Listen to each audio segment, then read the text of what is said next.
This is the Miami Dolphins 2026 season preview, and it opens with the most expensive goodbye in NFL history. In March, Miami released Tua Tagovailoa and ate $99.2 million in dead money, per ESPN, the largest single-player cap charge ever recorded, spread across 2 seasons. Jalen Waddle was traded to Denver for a first-round pick and change. Tyreek Hill was released in February, still unsigned, still rehabbing the knee that ended his 2025 after 4 games.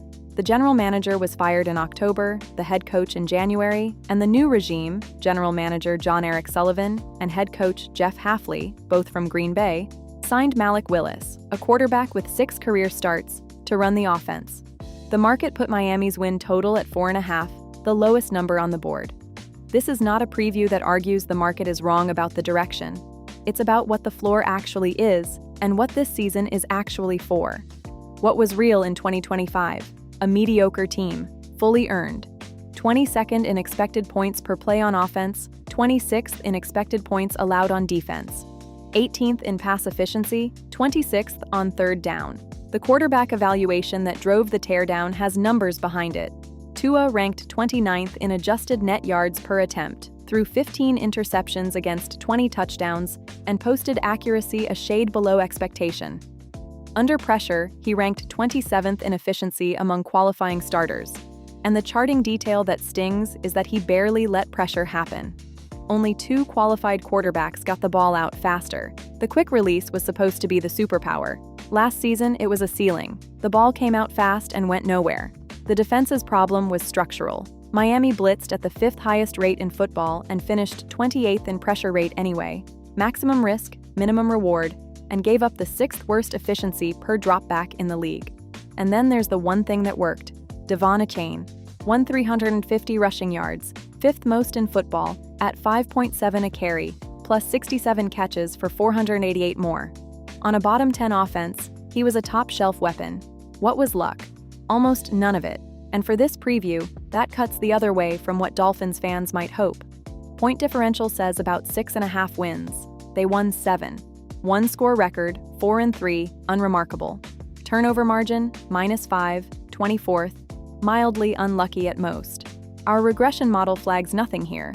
7-10 was an honest reading of a roster that has since subtracted its quarterback, its top 2 receivers by pedigree, and its best pass rusher. The bounce math that makes the Jets interesting does not apply in Miami. Whatever improvement comes has to be built, not regressed into. The identity, charting data via nflverse, is a chapter that's mostly obituary. The 2025 fingerprint, 27th in pass rate over expected, run leaning, with the league's 2nd highest rate of 2 high coverage shells behind that blitz-heavy, pressure-poor front. None of it carries. McDaniel is gone, the coverage shell architect is gone, and Hafley, a defensive coach by trade, will call the defense himself, with first-time coordinator Sean Duggan alongside. The one thread of continuity is the interesting one. Offensive coordinator Bobby Slowick, promoted from within, keeps the offense in the Shanahan family. Wide zone, play action, the scheme Achane was drafted into. New identity everywhere else, by design. When a team's identity print is this bad, our stickiness data calls low continuity the bull case. Miami is running that experiment at maximum dosage. What changed is the roster equivalent of a controlled demolition, so here's the ledger.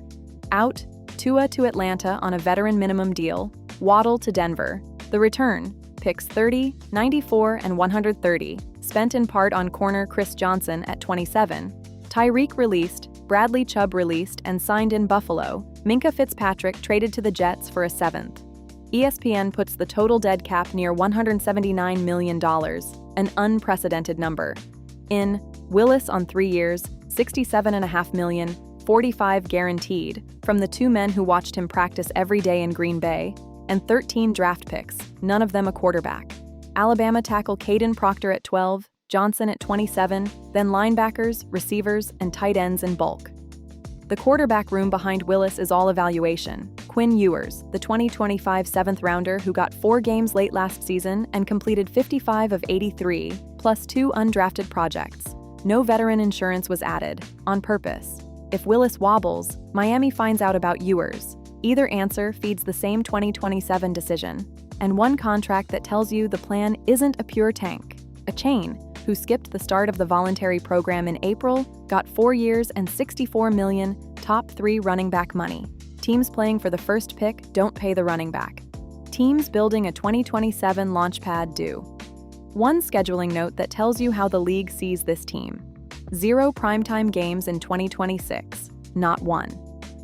The season draws the AFC West and NFC North, 6 games against a rebuilding division of its own, and a national television map that has already written Miami off. For a locker room, that's an insult with a schedule attached. For a rebuild, it might be the quietest possible room to develop a quarterback in. So the 2026 question is really the Willis question, and it's the most honest, open question in football. The optimist's case: in relief work for Green Bay last season, he completed 30 of 35 passes. A tiny sample, but nearly 9/10 of them, with 3 touchdowns, no picks, and 2 rushing scores. He spent 2 years in a winning building, and the men who signed him aren't projecting from tape, they're recalling from practice. The skeptic's case: 6 career starts, a college profile that never translated, and a supporting cast where the top returning wideout caught 46 passes. Both cases are true today. Our data can't grade a 35-attempt sample, and that's the point.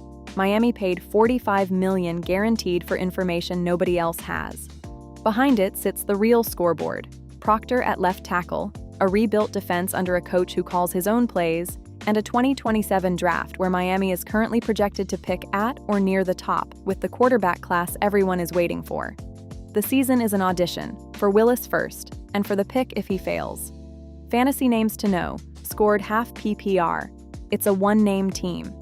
A chain is the 7th back off boards at pick 13 overall, and the profile holds 5th in rushing yards, top 5 among all qualified backs in rushing yards over expected per carry, 67 catches, and an offense that will funnel him everything. The volume case survives even if the quality around him doesn't. The change of pace snaps behind him belong to second-year backs Ollie Gordon and Jalen Wright, names for deep leagues only. After him, the board goes dark. The next Dolphin drafted is Willis himself, at QB 21, more than 100 picks later. A rushing floor dart in superflex formats only. Malik Washington, 46 catches for 317 as the top returning wideout, is a name to know, not a name to draft. The rookie receivers, Caleb Douglas, Chris Bell, Kevin Coleman, are dynasty stashes in a passing game nobody can price yet. The verdict: 4.5 wins, lowest on the board, and the honest answer is the range around that number is wide in both directions. A Shanahan tree run game with a cane and a top 12 pick at tackle is a real floor raiser, and a 6-start quarterback behind 13 rookies is a real floor remover. Call it 3 to 6 wins, with the year graded on a different axis entirely. Does Willis force his way into the 2027 plan, or does Miami's own first-round pick become the most valuable asset in the sport? Either answer works for the new regime. Only one of them works for 2026. Follow the Miami Dolphins feed for the weekly show. Every game, every number, all season. This was the muffed 2026 Dolphins preview. Every number verified.